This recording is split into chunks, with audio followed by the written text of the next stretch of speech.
감독님이 너무 멋지게 안녕하세요라는 인사를 전해주셨는데요. 그래도 간단하게 자기소개와 함께 부산영화제 오신 소감 짧게 들려주시면 좋겠습니다. You said how to in Korean to the audience perfectly, but can you please share how you feel about coming back to Busan International Film Festival once again to our audience? Yeah, of course.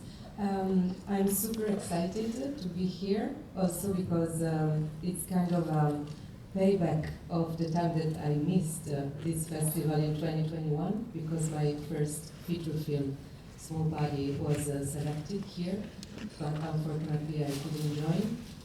So I'm very, very happy to be here and to meet all of you. 감사합니다.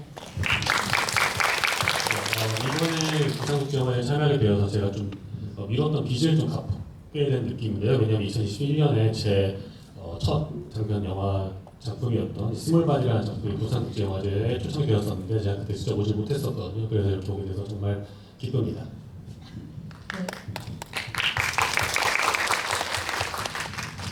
오늘 관객분들 리액션이 상당히 좋아서 또 기분이 좋습니다. 감독님께 첫 번째로 드리고 싶은 질문은요. 이 영화 같은 경우는 이제 학교에서 10대들이 벌인 일을 그리는데 꽤나 이 4명의 주인공에게 고르게 좀 스포트라이트를 주고 있다는 느낌을 받았습니다. 저희 학교를 배경으로 이 4명의 10대의 이야기를 그리고자 하신 이유를 좀 여쭙고 싶어요. This is my first question. This movie is revolving around the events between these 4 teenagers in school, and I felt like that the spotlight was given to each of the main characters very evenly. It was distributed evenly, so I want to know about some backgrounds and the reason why you chose to depict the story of the 4 teenagers. The original idea comes from a book with the same title that was written at the beginning of the 20th century, and is set so that at the beginning of the 20th century.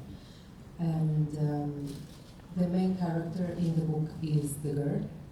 So the 3 guys are more, well, Antero is somehow more in the spotlight, but the other 2 are a bit more in the shadow in the story. I really wanted to have a gang as protagonists, so to have them all, like 4 fingers of one hand. Well, one is missing, but it's the camera, let's say, so it's the audience. And while writing together with Elisa Longhi, the co-writer, so while adapting the book, and also postponing it 100 years later, we really wanted to understand the reasons of each of them. 우선 이 영화는 이제 20세기 초에 쓰였던 원작 소설을 배경으로 하고 있고요. 그래서 그 소설에서도 주요 캐릭터는 그 이제 소녀였고, 그리고 이제 3명의 이제 남학생이 등장하는데, 물론 원작 소설에서도 안테로가 더 비중이 많았고 나머지 2명의 캐릭터는 조금 뒷배경에 있는 느낌이었습니다. 그런데 이제 저는 모든 주요 인물 4명이 다 동등하게 스포트라이트를 좀 받기를 바랐고요. 마치 이제 손에 이렇게 손가락이 하나씩 있고 이제 4명이니까 나머지 하나는 이제 나머지 하나 손가락 관객분들이라고 하겠습니다. 그래서 이렇게 공동 집필했던 작가님과 같이 이 100년이 넘는 세월을 건너서 이렇게 각색하게 되면서 이 4명의 캐릭터에 대한 모든 서사를 구현하고 싶었습니다. 네, 손을 비유를 해주신 게 상당히 재밌는데요. 저희가 주어진 기간이 그렇게 길진 않아서 객석으로 우선 마이크를 넘기겠습니다. 궁금한 점 있으시면 손 들어주세요. In the interest of time, now we'll have an open Q&A session with our audience. So please raise your hand if you have any questions.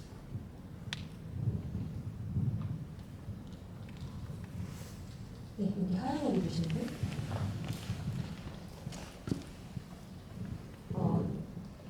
영화 잘 봤습니다. 그 처음 부분 초반부였던 것 같은데 그 남자애들이랑 여자애들이랑 같이 뭐 노래를 막 이렇게 시끄럽게 부르는 배경음 없이 그런 장면이 있었는데 가사가 전혀 어떤 내용인지 알 수 없어서 혹시 어떤 내용인지 대충 알려주실 수 있을까요?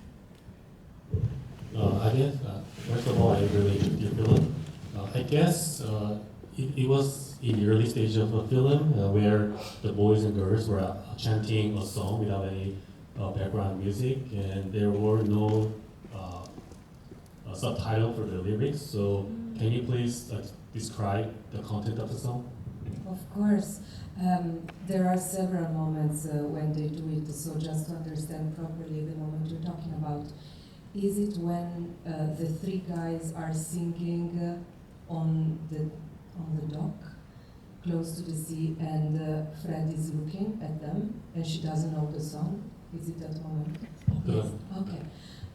It's a very old song from my hometown, from Trieste, and it's a very romantic one. It's a ballad, and so the one who sings is a sailor who tells to his wife that he's going to the sea that night, and in case he doesn't find any fish, he hopes to find at least a mermaid. And yeah, there is some blink to the story here, because of course it's like Fred is the mermaid to them. And just to add a small thing to it, because I really like talking about music in the film, all the music in this film belongs geographically to a very specific region, so the region of Trieste.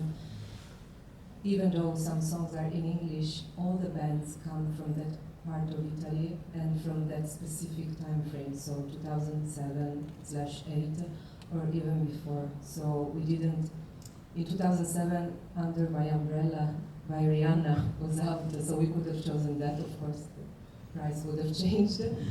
But we didn't go for something more recognizable, rather with something more true to the territory. It was very long. 네, 우선 그 이제 구둣가에서 먼저 이렇게 세 명의 남학생들이 가고 이제 가면서 노래를 부르고 이제 프레드가 뒤에서 지켜보던 그런 장면 말씀해 주셨는데요. 그 장면에서 셋이 부르던 노래는 이 트리에스테 지방이 배경이 되는 이탈리아 트리에스테 지방에서 전해지는 아주 오래된 노래고 굉장히 낭만적인 발라드 곡입니다. 내용은 선원이 자신의 아내에게 불러준 노래인데요. 만약에 내가 바다에 나갔는데 고기를 잡아오지 못한다면 인어라도 낚아오겠다라는 그런 내용입니다. 그래서 사실 그 노래 가사에 이 영화의 스토리가 좀 녹아 있다고 볼 수 있죠. 프레드가 이제 인어 공주인 그런 비유라고 보시면 되는데요. 한 가지 더 말씀을 드리자면 저는 영화에서 음악을 쓰는 것을 굉장히 좋아합니다. 그래서 이 영화에 여러 가지 노래들이 등장하는데 모두 이 트리에스테라는 지역과 상당히 연관이 있는 곡들입니다. 그래서 영어 가사로 된 노래들도 있는데 그 노래를 부른 밴드들도 전부 다 트리에스테에서 활동하는 밴드들이고요. 그리고 2007년, 2008년 배경이 되는 시기에 트리에스테의 모습을 좀 포착하려는 노래를 많이 담았습니다. 물론 그때 이제 저희 동네에서 제일 유행했던 노래 이제 리아나의 엄브렐라라는 노래라서 예산 때문에 사용하지 못했지만 어쨌든 그 지역의 색을 잘 드러내는 노래들을 선곡하려고 많이 노력했습니다. 네, 또 질문 주고 싶은 분 계세요? 여기 앞에 계신 분.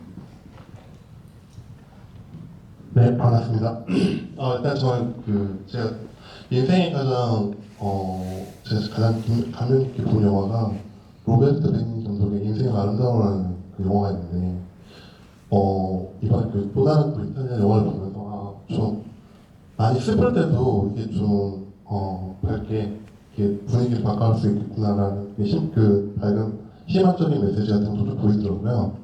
일단 제가 그 질문 드리고 싶은 게 두 가지인데, 첫 번째는 이게 남녀공학이 아니라 남자들만 있는 그 교실에서 오로지 여자 한 명만이 지금 들어가서 일단 그 시작이 되는데, 그 자체만으로도 좀 특이한데 스웨덴이랑 이탈리아랑 또 나누더라고요. 왜 그렇게 두 가지의 요소를 넣으면서 이렇게 좀 각색을 했는지, 그게 첫 번째로 좀 궁금했던 부분이고, 두 번째는 그 프레드가 이제 뭐라고 하죠?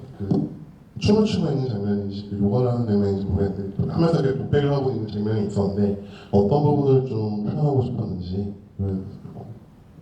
질문 드립니다. Yeah, actually, one of my favorite film during my lifetime was Life is Beautiful by Roberto Benigni, and seeing this another Italian film, I felt that Italian feelings can deal with the sad emotions that can turn into a more brighter one, so I could feel some glimpse of hope while watching your film. I have two questions actually. The first question is this. Fred is the only girl in the Disney boys school, and in particular, she's also from Sweden, not from Italy. So I want to know whether there was any intention behind the juxtaposition of the identities of Fred. And my second question is: there was a scene towards the end of the movie where Freds were dancing or doing some yoga moves that shows the shadow of her, and while she was doing the monologue. And I want to know what kind of emotions or stories that you want me to express with the scene. What kind of emotions or the stories? And sorry, and the first question was regarding, yes, okay. So the ground zero of the storytelling in this case is that she's different. So it's pretty common in Italy, according to what you want to study, that in some type of schools there are more girls and in some others there are more boys. So talking about STEM, for example, so if we're talking about scientific topics, it's pretty possible that guys will choose that school. But Fred is from Sweden, so she doesn't know it. So there is like a cultural gap, a happy cultural gap here. She just wants to study that topics, and so she applies for that school, finding out that, I know this is not specifically portrayed in the film, it's just an innuendo in a way. And even though in the book she's not from Sweden, she's not foreign, this is something that we changed. We wanted her to come from abroad, because I don't know if it makes sense here, but in Italian there is a way of saying which is that we don't speak the same language. Boys and girls don't speak the same language. So we decided to embody this way of saying it. So when she arrives, she's a mermaid in a way. She doesn't understand anything. And she is progressively pushed to transform herself, moving herself towards the guys. So there is a transformation here that she does not only linguistically, but also physically. She cuts the hair, she starts wearing trousers. In the first scene, she's wearing a delightful dress with cherries. No, she will never wear these things again because she doesn't want to be watched. She wants to watch with the guys like them, to have the same power. So I don't know if I'm answering your question. It's a very long answer. You want me to stop? 일단 이 이야기를 쓸 때 그 토대는 다르다, 프레드가 다르다라는 점이었습니다. 그래서 이탈리아에서는 사실 그 공부하고 싶은 과목에 따라서 고등학교를 먼저 결정하고 거기에 따라서 성비가 갈리는 경우가 많은데요. 특히 이렇게 이과 과목 같은 경우는 남학생들이 선택할 확률이 높습니다. 그런데 프레드는 스웨덴에서 왔다 보니까 그런 문화적인 배경을 모르기 때문에 그냥 이과 공부를 하고 싶기 때문에 그 학교에 간 거죠. 그래서 뭐 이런 부분이 있었고, 그리고 원작에서도 사실 프레드는 외국인은 아니었습니다. 이 부분 각색이 들어간 거고요. 이렇게 각색을 한 이유는 사실 이탈리아에서는 남녀는 사용한 언어가 다르다라는 말이 있습니다. 그래서 그걸 좀 더 말 그대로 해석을 해서 정말 프레드를 외국인으로 만들어서 그 부분을 좀 더 이제 강조를 하고 싶었고요. 그 다음에 또 이제 영화에서 이제 변화가 좀 일어나는 부분이 있는데, 처음에는 이제 남학생들이 이제 프레드한테 접근을 하는 형식이었다면 이제 프레드가 남학생들한테 다가가는 장면으로 전환도 되기도 하는데요. 예를 들어서 원래는 되게 체리 모양이 그려져 있는 원피스를 입고 있다가 다시 이제 바지를 입고 또 남자 아이들이 하는 제스처나 아니면 그런 어떤 복장들을 하면서 이제 프레드가 자신 그러니까 남들한테 보여지는 것이 아니라 동등한 권력을 가지고 남학생을 보는 그런 시선의 전환이 이루어지는 거죠. And regarding the moment of the essay that she's writing and the dance of the shadow on the wall, I think that when something very painful happens and when you feel lost and sad and everything is going down in a bit, the thing that can rescue is learning something new. Because the act of learning, so putting all your best energies into, all your attention, your efforts, your dedication into this, will never let you down in a way. So, in order to have Fred coming out of her depression, we decided to have her writing an essay. And as you saw in the film, we don't even listen to the essay, we don't get there. We just start with the definition from the dictionary of letting things go, basically. And because we wanted of losing, not letting things go, of losing. And because we wanted everyone to be very focused on the words, we decided, during editing, we decided to use only that image, which is a bit onirical. Does it make sense in English? Oniric, like a dream, like dreamy a bit. Not to be distracted. So your eyes can rest on the image and you can just listen to the definitions of losing.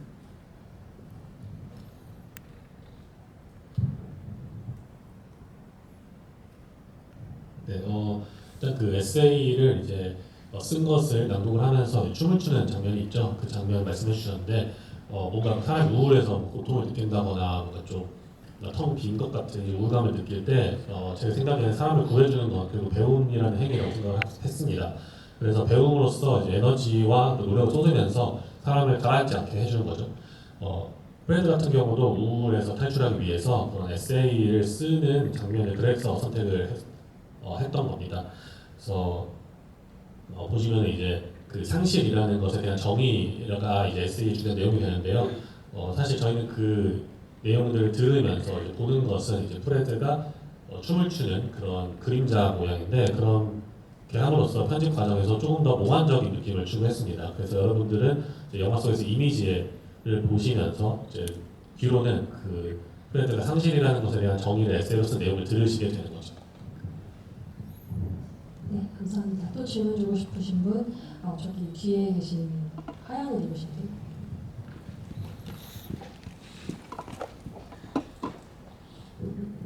오늘 제가 세 개의 영화를 봤는데 그 중에 가장 좋았어요.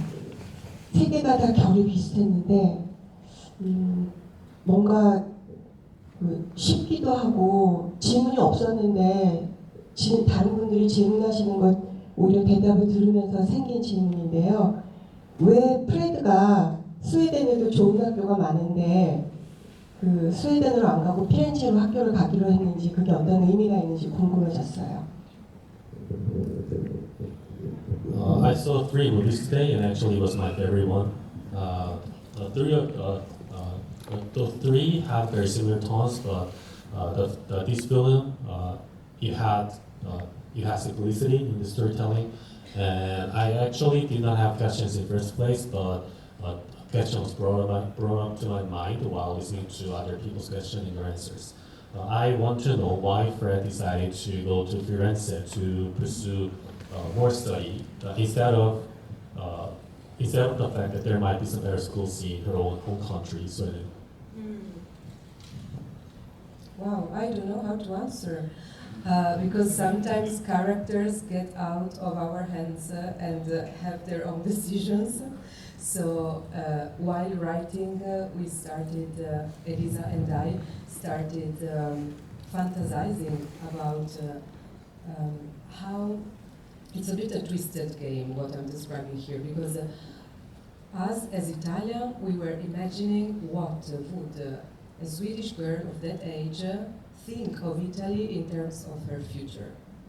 So it's a stereotype in a way what we're thinking. And for what is my experience and also thinking about people that I met in my past, pretty often foreigners that are in love with art and architecture, when they want to study it in Italy, they do it in Florence. And maybe the university, like architecture course in the university is the best one in Italy. I don't know. Maybe Venice is good as well, but people from the US all go to Florence if they want to study architecture. So maybe also Swedish people. And then we kept it because we found pretty funny that she's going to Florence and Antero is going to Bologna. In half an hour by train they can see each other and have a coffee together. This will not happen, of course, but the type of Antero guy would choose Bologna. And Fred, because she's Swedish, she would choose Florence, I think. 네, 사실 이렇게 캐릭터를 쓰다가 보면 제 손을 좀 벗어나는 경우가 있어서 어떻게 답을 드려야 될지 약간 좀 고민이긴 하는데요. 어쨌든 제가 이제 엘레자라는 이제 공동 작가와 함께 시나리오를 쓸 때 좀 이렇게 약간 낭만화한 부분이 좀 있었던 것 같습니다. 이탈리아 사람으로서 사실 외국인이 이탈리아에 공부를 하러 올 때 어떤 마음을 가지고 있을까에 대해 생각을 좀 해보았는데요. 이게 좀 스테레오타입일 수도 있겠습니다만 제가 경험해본 바 그리고 제가 또 만났던 분들을 보면은 외국인들이 보통 이탈리아에 오시면 보통 예술이나 건축을 많이 공부를 하시고 그리고 꼭 그렇게 피렌체에 가서 공부를 하시더라고요. 그래서 뭐 이탈리아에 더 좋은 대학 과정이 건축에 관해서 있을 수도 있겠지만 어쨌든 제가 봤던 최소 미국 분들은 다 피렌체로 와서 공부를 좀 하시는 경향이 있었고 그리고 또 이 피렌체로 가기로 한 결정을 그대로 유지를 했던 게 좀 재밌다고 생각을 했던 게 안테로는 이제 볼로냐에 문학을 공부하러 가거든요. 근데 사실 볼로냐와 피렌체가 기차로 30도 떨어진 곳이라서 뭐 둘이 그렇진 않겠지만 이제 언제라도 커피를 마실 수 있으면 만나서 커피도 한잔 할 수 있고 그런 사이가 되는 게 좀 재밌다고 생각을 했습니다. 그래서 안테로는 그렇게 그냥 볼로냐에 가서 문학 공부를 할 것 같은 사람이고 또 프레드는 이렇게 건축을 또 좋아하는 외국인이기 때문에 피렌체에 가지 않았을까 생각을 했습니다. 네, 가끔 감독님이나 작가님에게 왜 이 캐릭터가 그런 선택을 했나요? 라는 질문을 하시면 감독님이 주신 것 같은 답변을 하시는 경우가 꽤 있거든요. 어떤 의미에서는 그만큼 그 인물이 주체성을 갖고 있고 또 주체성을 갖고 있기 때문에 이렇게 생기 있는 모습으로 스크린에 등장할 수 있었던 게 아닌가 싶습니다. 네, 질문 또 주시고 싶은 분 여기 앞에 계신 파란옷 입으시고.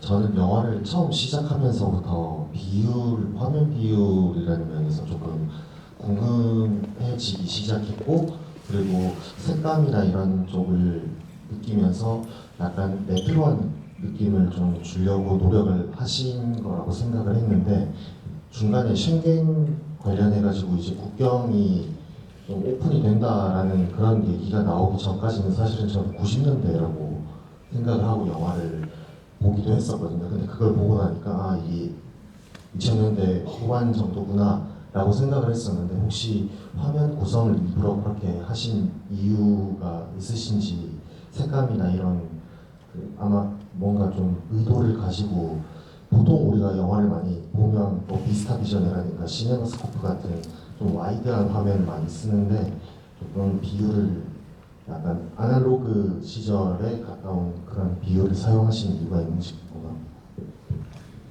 I started to wonder from the very beginning of the film because I noticed that the ratio of this film was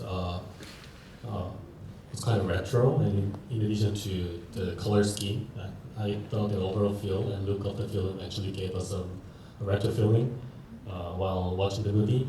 And so that's why I thought that this movie was set in the 90s before I saw the scene about the Schengen Agreement and the main characters going back and forth between the borders.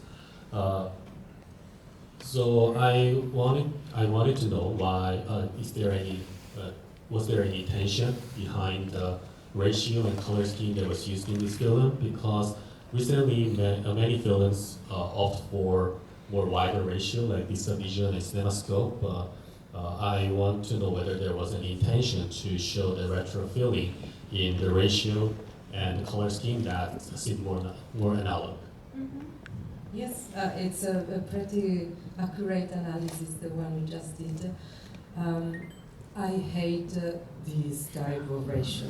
So it's about taste, a matter of taste.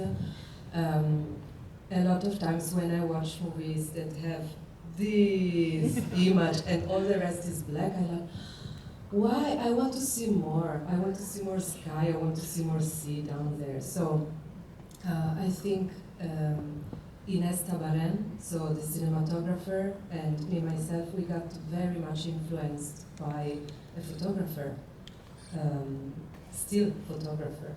So it's 24:36, and so the aspect ratio we used is 1.5, which is pretty similar. And the name of this German photographer is Josh Kerner. And we fell in love with his work, and so we started thinking about how we could convey this feeling. And of course, his pictures are in analogic, in film. So we mostly talked about aspect ratio. And earlier, before, we were more oriented into something more horizontal. And then we started testing and we didn't like it. And also the palette is pretty much influenced by the city. Definitely, because we wanted to be loyal to the places we were portraying. So as you see, the school is made with bricks. So there is a lot of orange, of red, it's very warm.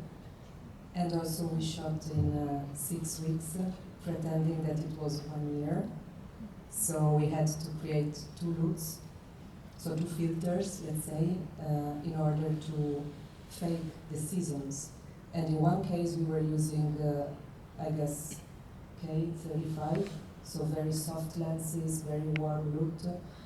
And for the winter and fall and autumn, we were using Zeiss, so more, I don't remember the specific type, but I can scroll down later and I can share this secret information with you.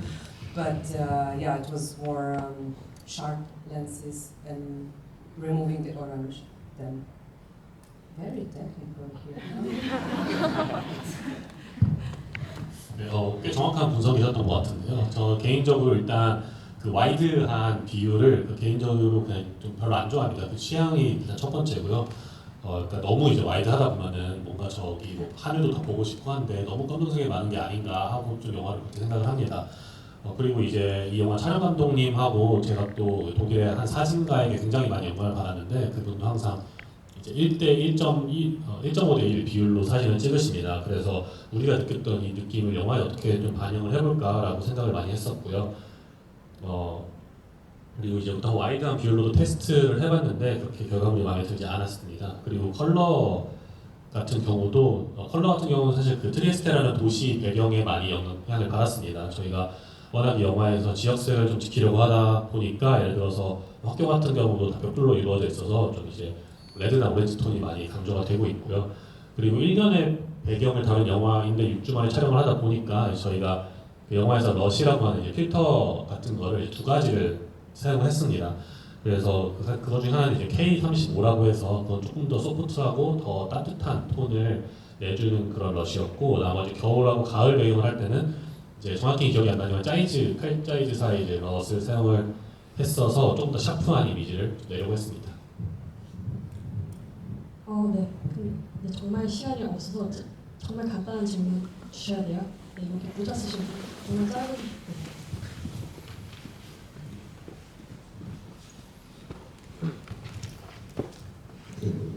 너무 잘 봤습니다. 첫 번째 씬과 마지막 씬이 전부 다 약간 롱테이크 방식으로 진행이 되는데 이건 감독님이 어떤 의도하신 부분이 있는 건지 여쭙고 싶습니다.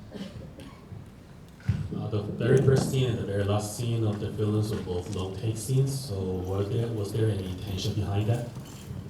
Yes. Yeah, we wanted to enter the story as audience entering the school with new eyes. So yeah, literally walking upstairs and getting hooked by the guys and becoming part of the gang with them. And as you see, we enter the story becoming part of this bunch of guys. And after a while, so it's a weird game here because we're watching the guys and the guys are watching Fred. through the story, when they start mocking her and so on, when they steal the clothes, we decided that that was the moment. So already in script writing, we decided they've gone too far. So from now on, we're shifting the point of view, and we are siding up for Fred. So all the rest of the film, we're kind of understanding each other, kind of understanding each point of view and each motivation. But we're mostly with Fred. And when we ended, we decided to, when I say we, I'm talking about the entire team, because it's the result of very long brainstormings with all the head of departments, not only script writing. We decided that we wanted to literally leave behind Fred's shoulders all that year of school. So with symmetrical movement. And I guess you had the subtitles in the final song, right? That song is subtitled. I hope so. Otherwise, okay, that's amazing. Because it's a very famous song from 2004, and it has been recorded again because it perfectly suits for the meaning of the final scene. But it was not written for the film. It has just been recorded again. 네. 일단 그 처음에 이제 프레드가 올라가는 이제 정말 오르막길을 올라가는 장면으로 영화가 시작이 되는데 이제 저희 관객으로서 이제 함께 좀 그 영화의 일부가 되고 그리고 또 이제 프레드가 거기서 이제 이 무리에게 잡혀가지고 이렇게 일부 그 무리의 일부가 되는 그 과정을 담고 싶었습니다. 우리도 이제 관객으로서 영화를 보면서 이제 무리의 일부가 되면서 영화에 더 몰입을 하게 되는 건데 일단 첫 번째 장면 초반부에서는 이제 처음에는 그 남학생들 프레드를 놀리고 또 특히 옷을 훔치어가는 장면이 있죠. 그 장면에서 저희는 다 이제 좀 제작하면서 아 여기는 확실히 선을 넘은 장면이다. 그렇기 때문에 이제 다시 시선을 좀 프레드에게로 돌려줘서 이제 프레드가 다른 남학생들을 좀 지켜보는 그런 관점으로 전환을 하자라고 결정을 하게 된 씬이 그 씬입니다.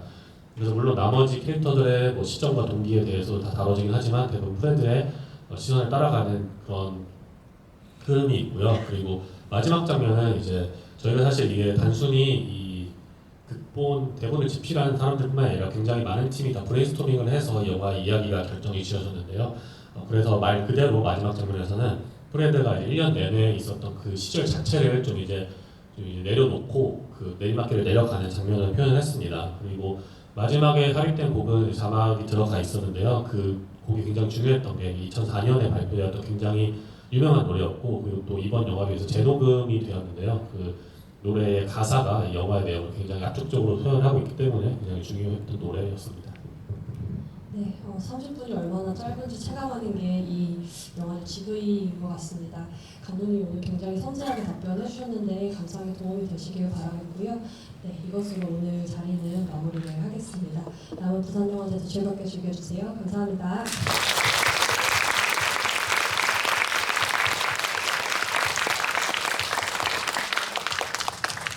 Thank you for having me. Thank you. Thanks a lot. 네, 감사합니다.